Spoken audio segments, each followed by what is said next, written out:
RSR music Darbhanga present साजन राजा आसपुरा दे एक शेरों वाली मैया मेरे सपनों में आए। एक शेरों वाली मैया मेरे सपनों में आए। मुझे एक बार दर्शन दिखा के माँ बेटे का आस पुरा दे, बेटे का आस पुरा दे। एक शेरों वाली मैया मेरे सपनों में आए।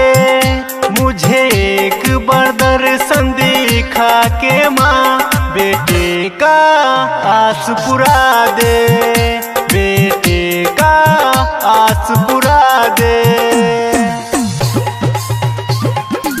RSR music Darbhanga presents.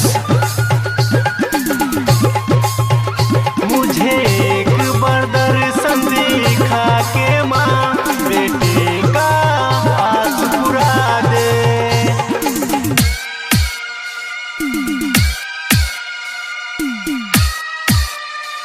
बेटे का आस पुरा दे।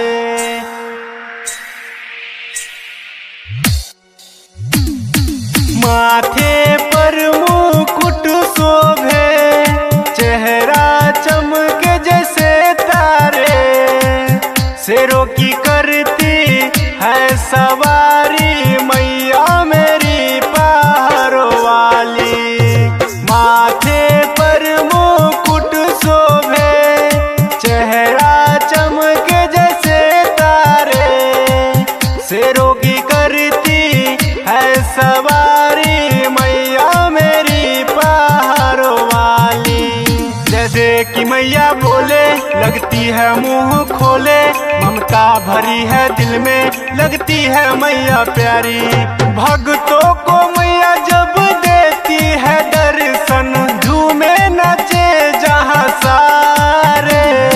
शेरों वाली मैया मेरे सपनों में आए।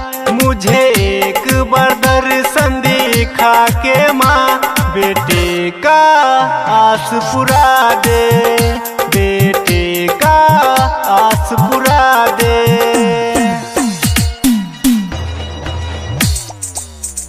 मुझे एक बार दर्शन दिखा के माँ बेटे का आस पुरा दे।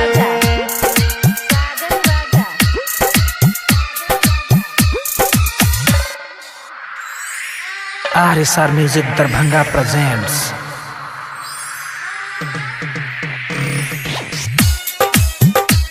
बेटे का आस पुरा दे,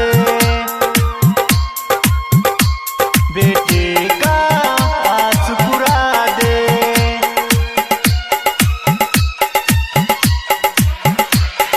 भक्तों पर रखती माँ अपनी नजर, राइटर दीपक कहता है हर पल। मनोज प्रेमी आते हैं द्वार तेरे दर्शन के आसमां लेके हर पल। भक्तों पर रखती माँ अपनी नजर, राइटर दीपक कहता है हर पल। मनोज प्रेमी आते हैं द्वार तेरे दर्शन के आसमां लेके हर पल।